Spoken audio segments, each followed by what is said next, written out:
Buenas tardes, hermanos. Es un gusto nuevamente y una bendición poder estar aquí para compartir la palabra de nuestro Dios. Voy a invitarles a que me acompañen para orar, inclinen sus rostros, pedir la bendición de nuestro Dios.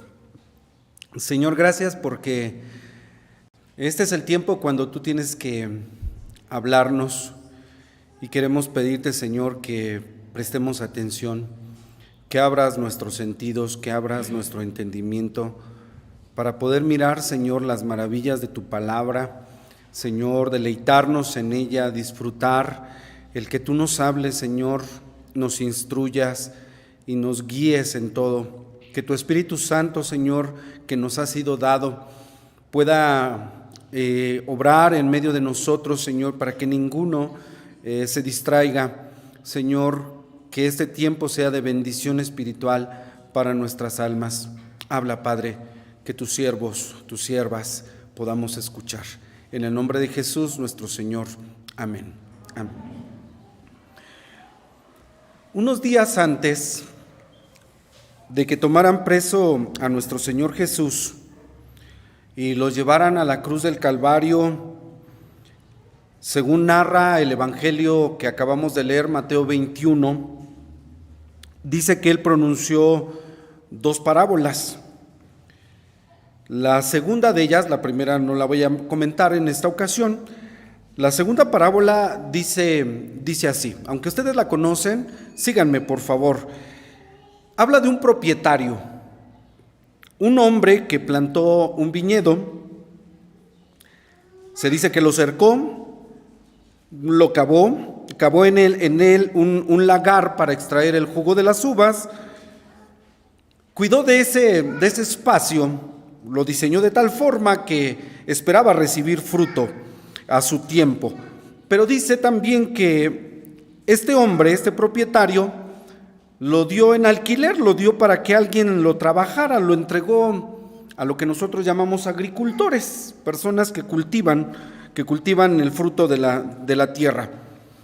Llegando el tiempo de la cosecha, envió a sus siervos, a unos de sus siervos, para decirle a los labradores, a los agricultores, a los trabajadores, quienes se ocupaban de las labores de ese viñedo, mandó a estos siervos para que recogieran parte de la cosecha, le dieran la proporción que le correspondía en el arrendamiento. Así se pactaban los negocios. Yo te doy a trabajar la tierra, tú me tienes que dar una porción del fruto que genere. Este hombre, manda a los trabajadores, pero dice la Escritura que los agricultores, los trabajadores, hirieron a uno, a otro lo mataron y a uno más lo apedrearon.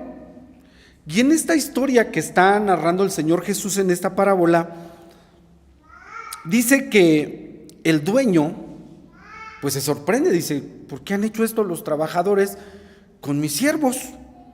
A ver, voy a mandar un grupo más grande de siervos para que vaya a pedir lo que me corresponde. El dueño envió a un grupo de siervos más numeroso, pero el resultado fue el mismo. Los mataron, los apedrearon, y el dueño dice, bueno, ¿qué está pasando? ¿Por qué están haciendo esto los trabajadores, los labradores, la gente a la que le di en arrendamiento la tierra, el viñedo? Dice el dueño, bueno, voy a enviar a mi hijo. Creo que a mi hijo, en cuanto lo vean, mi hijo pues los va a impresionar porque es el hijo del dueño. Pensó él, quizás por él tendrán respeto. Envió al hijo en esta historia. Cuando lo ven los labradores, dijeron, en la maldad de su corazón, ese es el heredero. Sabían que era único hijo y sabían que era el heredero. Dijeron, estos hombres, matémosle, echémosle mano y vamos a quedarnos con la herencia. ¿Qué les parece? Y no se tentaron el corazón, sino que lo hicieron. Esta parábola dice que mataron al hijo. Me llama mucho la atención versículo 39, véanlo conmigo, Mateo 21, 39, porque ese texto revela algo. Mateo, aunque la historia es conocida, allí hay un detalle, revela algo el versículo número 39, léanlo conmigo, dice, y tomado le echaron fuera de la viña y lo mataron. ¿Dónde está lo revelador? Que dice que lo tomaron en la viña y lo echaron fuera. Nosotros sabemos que esta parábola habla de Jesús, cuando llega a Israel, cuando de parte de Dios, que es el dueño de la viña, llega a buscar fruto de la viña, pero los labradores, aquí está lo revelador, dice que lo tomaron, le echaron fuera de la viña, lo sacaron literalmente. Por eso es que al Señor Jesús lo sacaron de Jerusalén y lo fueron a crucificar por allá afuera. Le echaron fuera y allí lo mataron. O sea, está implícito, está revelando el Señor en esta parábola lo que iban a hacer con él. ¿Sí? Y hoy nosotros, tú y yo, entendemos esta parábola y decimos, pues claro, está revelado ahí, ¿no? Pero no siempre las parábolas la entendían las personas, ¿sí? El Señor en realidad está anunciando y profetizando, diciendo de qué forma iban a actuar esos hombres para con él. Y bueno, esta fue la ocasión cuando Jesús, después de haber pronunciado esta parábola y después de haber preguntado, bueno, ¿ustedes qué dicen? ¿Qué va a hacer el dueño con esos labradores? Y bueno, la respuesta era más que obvia, ¿no? La respuesta. ¿Qué iban a hacer con esos hombres? ¿El dueño qué iba a hacer con esos hombres?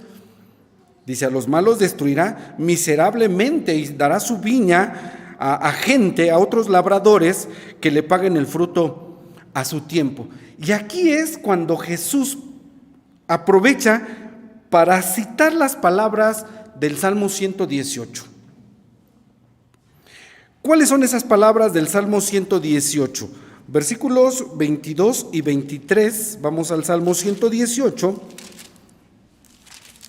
Jesús dijo estas palabras, Salmo 118, 22, 23.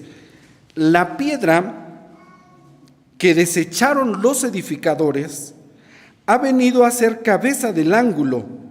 De parte de Jehová es esto.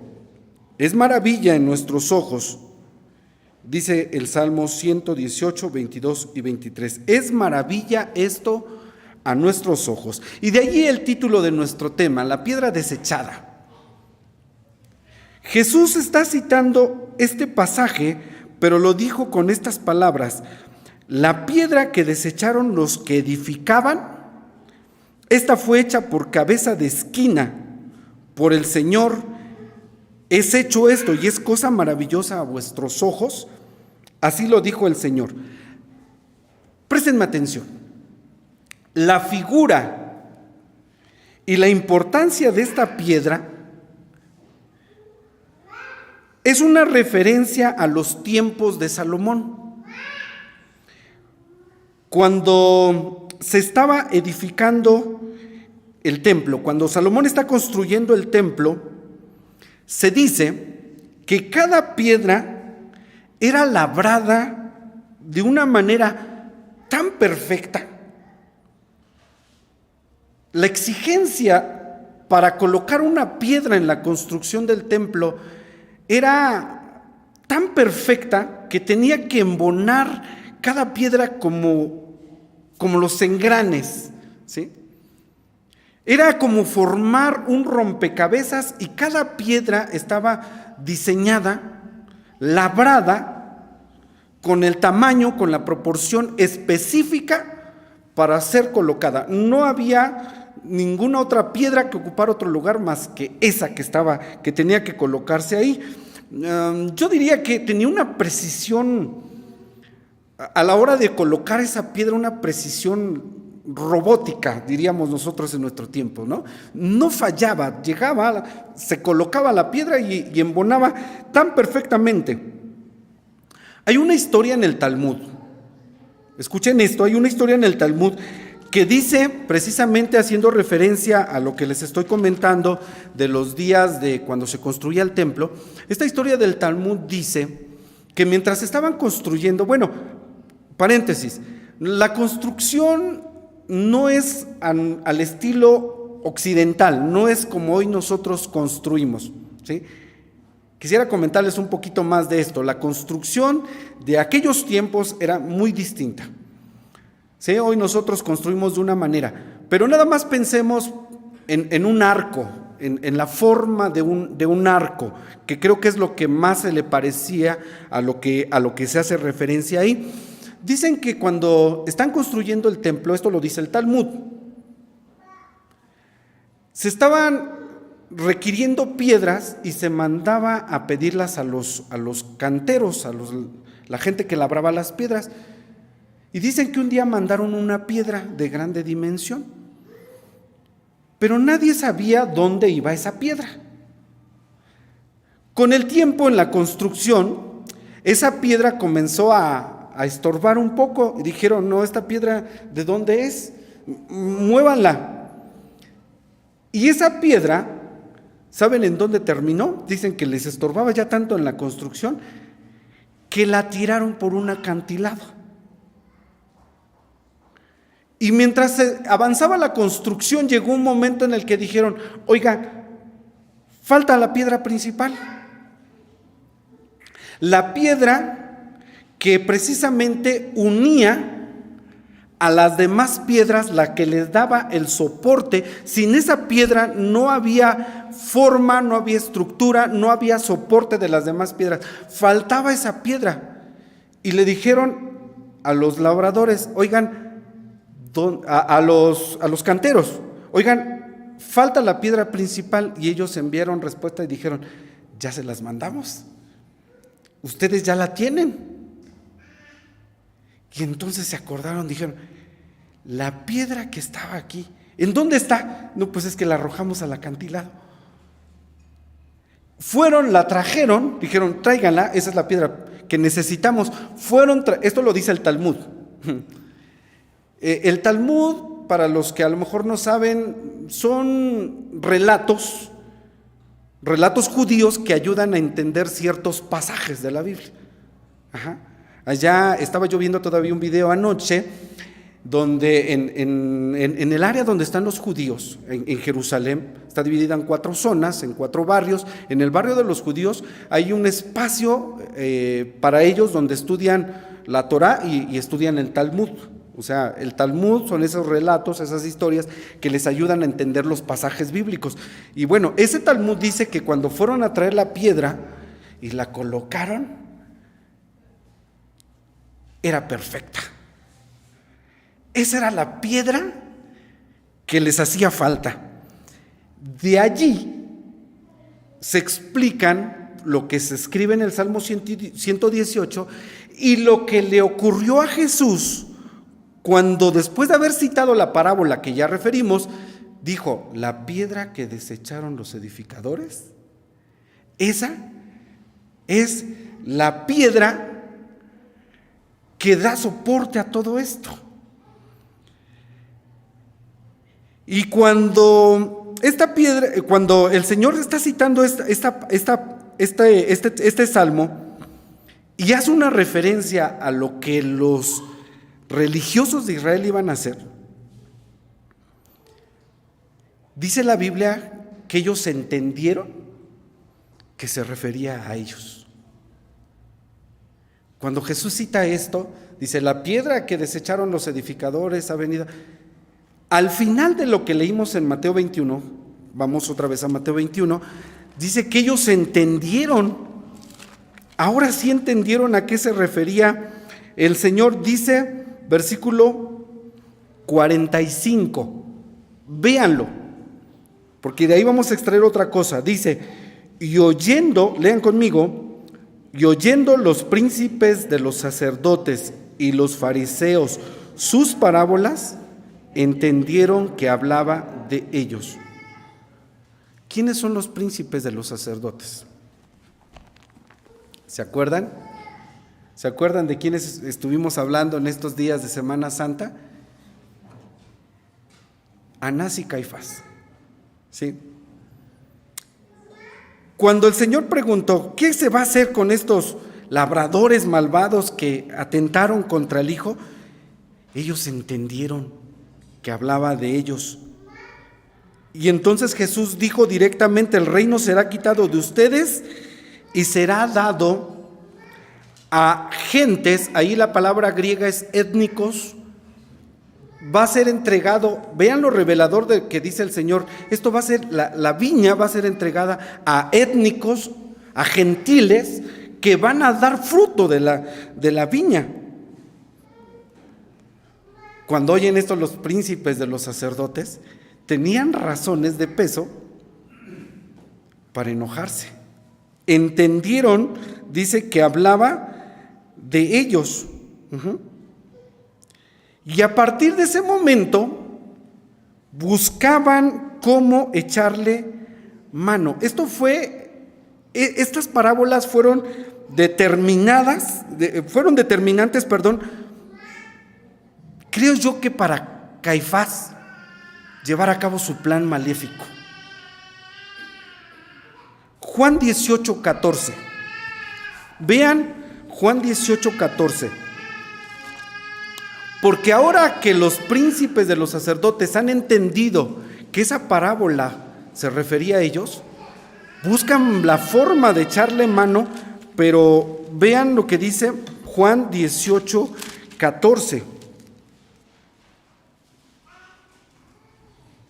Y era Caifás, acuérdense, los príncipes de los sacerdotes, cuando oyeron esto se molestaron. Los príncipes de los sacerdotes son Anás y Caifás.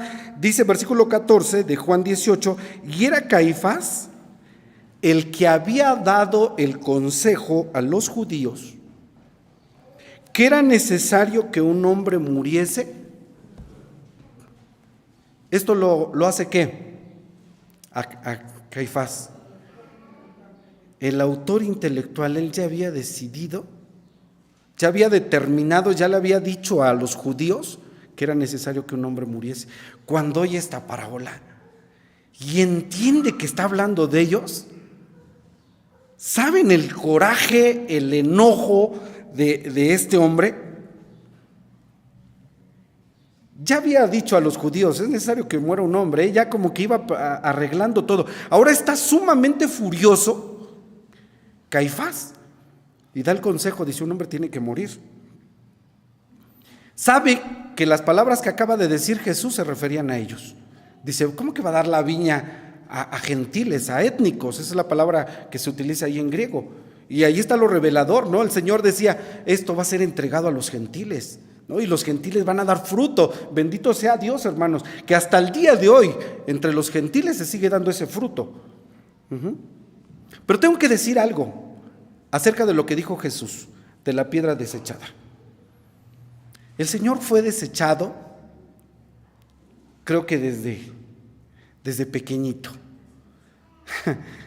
Desde pequeñito. Si alguien preguntara, bueno, Jesús como piedra, ya nosotros sabemos que Jesús es la piedra, ¿verdad? Es esa piedra que hacía falta para unir las demás piedras, para darle soporte a toda la estructura. A veces por eso le dije que era diferente nuestra construcción, porque nosotros pensamos a veces en la piedra de fundamento para nosotros. Para ellos era esa piedra que daba el soporte a toda esa estructura. Por eso les dije, la figura quizás sea más apropiada la de un arco.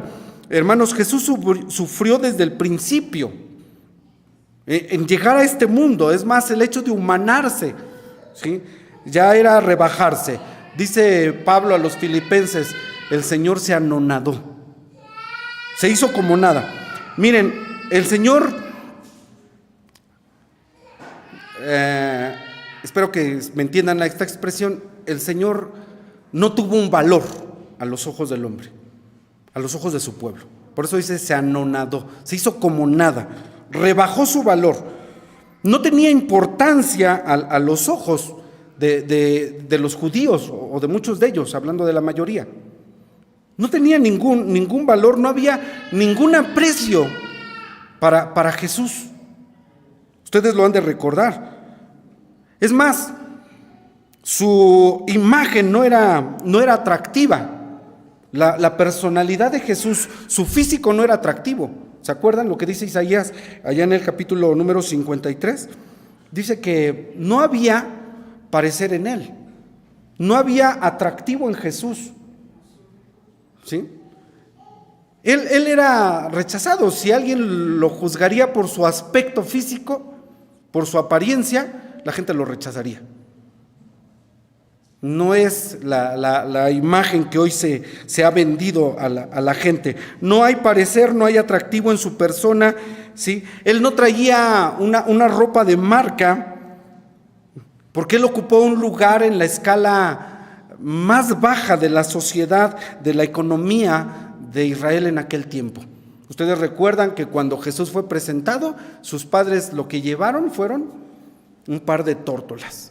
Era lo mínimo que podías llegar para presentar a tu hijo al templo, ¿sí? Llegabas con una ofrenda, lo más bajo, la gente más pobre, llevaba solamente 2 tórtolas o 2 palominos. No tuvo esa capacidad económica, el Señor siempre fue rechazado. Él mismo dijo: las zorras tienen cuevas, las aves tienen nidos, pero el Hijo del Hombre no tiene un lugar donde reclinar su cabeza, ¿sí? Alguien dijo que el Señor en ese estado de pobreza, decía, de la escala más baja de la sociedad de Israel de aquellos tiempos, tuvo que encargar a María, su madre biológica, expresémoslo así, tuvo que encargarla con Juan, porque recuerden que él era el hijo primogénito de María, y entonces tuvo que encargarla. Dice: te encargo a mamá, porque pues yo no dejo nada. No tenía un lugar donde reclinar su cabeza. La gente lo rechazaba, lo despreciaba. ¿Se acuerdan de la frase cuando decían de Jesús: de Galilea puede venir algo bueno? Vean cómo Jesús fue rechazado, ya sea por su aspecto, por su apariencia. San Marcos 6, versículos 2 y 3, dicen que la gente decía de Jesús, no solamente lo que acabo de citar, ¿de Galilea puede venir algo bueno?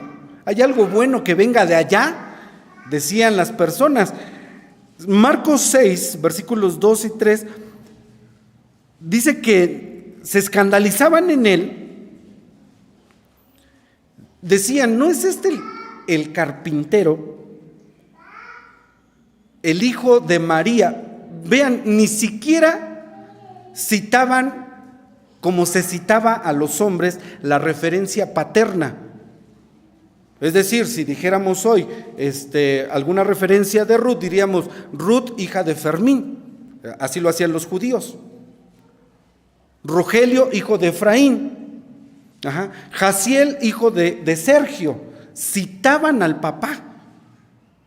Pero noten ahí en San Marcos capítulo 6, versículos 2 y 3, que dijeron, rechazándolo: ¿no es este el carpintero, hijo de María? No citaron al papá. Estoy comentando esto porque les acabo de mencionar que el Señor Jesús siempre fue desechado. Es más, Juan da testimonio y dice: a lo suyo vino. Lo que hicieron los trabajadores, y esta piedra, y terminó en el acantilado. A lo suyo vino, los suyos no le recibieron. La verdad es que el Señor no le arrancaba los aplausos a la gente cuando Él predicaba. Mucha gente sentía odio, sentía coraje cuando el Señor Jesús hablaba. En San Juan capítulo 6, en los últimos versículos, dice que después de que el Señor dio una palabra, muchos ya no le seguían. La gente ya no quería seguirlo por las cosas que decía Jesús. No era como hoy de repente los predicadores buscan el halago, o buscamos el halago, he de incluirme, ¿no? Que terminando digan: pastor, tremenda predicación, oiga, gracias, fui impactado por la palabra. No, el Señor, cuando lo escuchaban los fariseos, generaba odio, rencor, envidia. La gente se molestaba, la gente se decepcionaba. Desde entonces ya no lo querían seguir, ¿sí? El Señor fue rechazado. Lo que estoy diciendo es que el Señor fue rechazado. Como piedra fue desechado, lo dice Isaías 53:3. Dice literalmente Isaías 53:3: despreciado y desechado entre los hombres. Esa es la realidad de Jesús como piedra. Desechado, despreciado entre los hombres, ¿sí?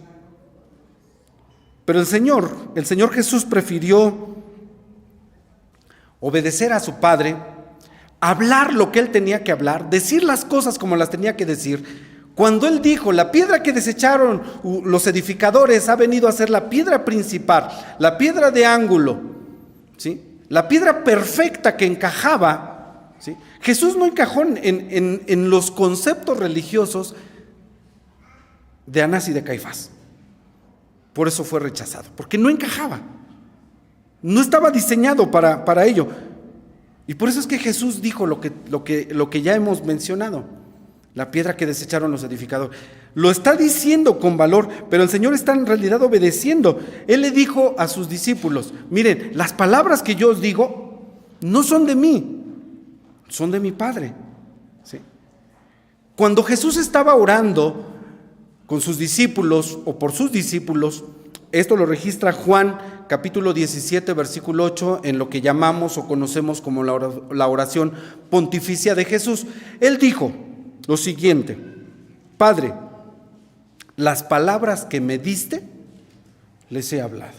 Es decir, que lo que estaba diciendo Jesús en las parábolas y cuando dijo la piedra que desecharon los edificadores, Jesús dice: Padre, las palabras que me diste que les dijese, que me diste, yo se las he hablado. Y esto es lo que los príncipes de los sacerdotes entendieron. Les cayó el 20, decimos nosotros, ¿no? Y Anás y Caifás estaban terriblemente enojados, porque Jesús estaba tomando el lugar de la piedra principal, la piedra que los edificadores habían desechado, no había encajado en el sistema religioso que ellos tenían, ¿sí? Conocemos el resto de la historia. Llevan a Jesús a la cruz, después es sepultado, después resucita, ¿sí? Se manifiesta a los discípulos son confirmados en la fe, y un día Pedro y Juan, cuando fueron al templo, esto lo dice el libro de los Hechos capítulo 3, dice que cuando fueron al templo había un hombre cojo, y le dice: mira, no tengo ni plata ni oro, mas lo que tengo te doy, en el nombre de Jesús de Nazaret, levántate. Y se levantó. Y al ratito los mismos príncipes de los sacerdotes dijeron: tráigame esos dos, a ver.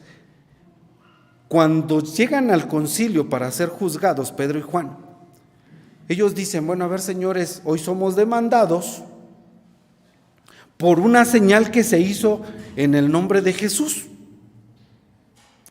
Vean conmigo Hechos 4. Hechos 4. Versículos 8 al 12. Es lo que estoy citando ahora. Hechos 4, del 8 al 12. Dice así: entonces Pedro, lleno del Espíritu Santo, les dijo: príncipes del pueblo. ¿A quién se está refiriendo? Anás y a Caifás, los príncipes de los sacerdotes y ancianos de Israel. Pues que somos hoy demandados acerca del beneficio hecho a un hombre enfermo, de qué manera éste haya sido sanado. Sea notorio a todos ustedes y a todo el pueblo de Israel que en el nombre de Jesús, de Jesucristo de Nazaret, al que ustedes crucificasteis y Dios resucitó de los muertos, por él, dice Pedro, este hombre está en vuestra presencia sano. Versículo 11. Este es la piedra reprobada de ustedes los edificadores, la cual es puesta por cabeza de ángulo. ¿Se imaginan la cara de los príncipes de los sacerdotes? Si cuando Jesús los citó, ellos se enojaron, ahora Pedro, cuando es requerido, directamente dice: la piedra que ustedes, los edificadores, así con índice de fuego, la que ustedes desecharon, a Jesús a quien ustedes crucificaron, los está acusando directamente. Esta es la piedra reprobada de ustedes los edificadores, la cual es puesta por cabeza, versículo 12, y en ningún otro hay salud o salvación, porque no hay otro nombre debajo del cielo dado a los hombres en que podamos ser salvos. Dice, ese al que ustedes desecharon es la piedra principal. Dice, y no hay salvación en otro, solamente en Él. Él es la cabeza del ángulo, es la piedra principal, hermanos, porque sin Él no hay unión de las demás piedras de la gran construcción de Dios que es la iglesia. Y nadie más puede ocupar ese lugar, como les dije, la historia del Talmud, que esa piedra encajó tan perfectamente. Jesús es la piedra. Y Pedro dice, esta es la piedra que ustedes los edificadores desecharon. Este es el soporte, queridos hermanos, de nuestra fe, es el soporte de nuestra vida. Si Él es el fundamento de tu vida, mira, hermano, siéntete seguro. No importa, si Jesús es el soporte de tu vida, si Jesús es la piedra angular de tu vida, no importa lo que tenga que pasar en tu vida y en la mía, ¿sí? No importa si el mundo te desprecia, no importa si el marido te abandona, no importa que papá y mamá tengan que partir, dice la Escritura, porque Jehová con todo te recogerá, ¿sí? Pedro está diciendo, Él es la piedra principal. Querida iglesia, Cristo es la piedra que vino a unirnos, a hacer de dos pueblos uno solo, ¿sí? Él era la piedra que tenía que encajar allí, y Pedro lo está sosteniendo, y con gran valor, con toda convicción, delante de esos que crucificaron al Señor, los está señalando. Dice, Él es la piedra principal, ¿sí? Pedro siguió, la verdad es que siguió hablando de este tema. Yo creo que para Pedro este tema fue tan importante que lo retoma en Primera de Pedro 2, cuando él escribe su carta. Es el último pasaje que vamos a consultar. Primera de Pedro capítulo 2, versículos 4 al 8, donde habla de Jesús y dice, al cual allegándoos, dice que es una piedra viva, reprobada, cierto de los hombres, empero elegida de Dios, y es una piedra preciosa, ¿sí? Es una piedra preciosa. Después dice, voy al versículo 6, dice, por lo cual contiene la Escritura, he aquí pongo en Sión la principal piedra. Está hablando de Jesús, del ángulo, escogida, preciosa, y el que creyere en ella, aquí está, hermano, el que creyere en ella no será confundido. Por eso, si tú crees en Jesús, lo crees en tu corazón, lo confiesas con tu boca, dice Pablo a los romanos, eres salvo. El que creyere en ella no será confundido. Versículo 7. Ella, la piedra, es pues honor a vosotros que creéis. Para nosotros, hermanos, Cristo, esa piedra angular, es todo. Dice más, para los desobedientes, la piedra que los edificadores reprobaron, esta fue hecha la cabeza del ángulo, y piedra de tropiezo y roca de escándalo a aquellos que tropiezan en la palabra. Por eso es que Jesús, en la vida de todo creyente, hermanos, es la piedra principal. No importa lo que tenga que sucedernos. Pedro, ¿por qué enfrenta a Anás y a Caifás diciéndoles, a ese que ustedes crucificaron? Porque Pedro está plenamente seguro de que su vida, su fe, descansa solamente en la persona de Jesús. Y eso es lo que quiero que nosotros nos llevemos hoy, que no importa, ¿sí?, Cómo venga la vida de aquí en adelante, vivimos tiempos difíciles, pero si Cristo es el soporte de tu vida, si Cristo es la piedra principal en tu vida, querido hermano, querida hermana, tenga lo que tenga que pasar. Él es la piedra preciosa, reprobada de los hombres, elegida, pero para nosotros es un honor. Por eso Pablo dice, yo no me puedo avergonzar del evangelio, porque es poder de Dios para mi salvación. Él es Jesús, Él es la piedra principal, es nuestro Señor, nuestro Salvador. Que Dios, hermanos, confirme la fe de cada uno de los creyentes. Y si esta piedra sigue siendo rechazada hoy día, porque vean que después de 2000 años, Jesús todavía sigue siendo rechazado por muchos. Pero dice Pedro, pero para vosotros que hemos creído, es un honor, es una piedra preciosa. Jesús es todo en nuestras vidas. Que el Señor sea bendecido ahora y siempre. La gloria solamente a Él. Amén.